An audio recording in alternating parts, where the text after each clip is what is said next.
ആദ്യം സിദ്ധു ബ്രേക്ക്ഫാസ്റ്റ് എടുത്ത് പെട്ടെന്ന് കഴിയും, സ്കൂളിൽ പോകാൻ സമയമായി. ഒന്ന് ബ്രേക്ക്ഫാസ്റ്റ് കഴിച്ചു അമ്മി, ചോറെടുത്ത് വെച്ചാ. ഒരു 5 മിനിറ്റ്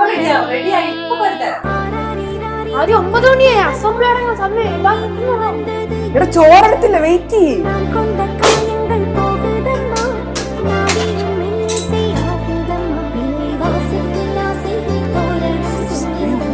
മമ്മി സമയം, നമ്മൾ പോണേ. ഇത് പറഞ്ഞ ഞാൻ പോണു, ക്ലാസ്സിൽ കയറ്റില്ലേ.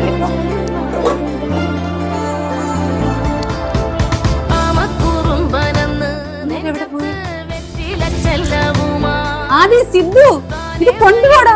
ഞങ്ങള് പോണു, കൊറേ സമയമായി. മമ്മി കഴിച്ചോ?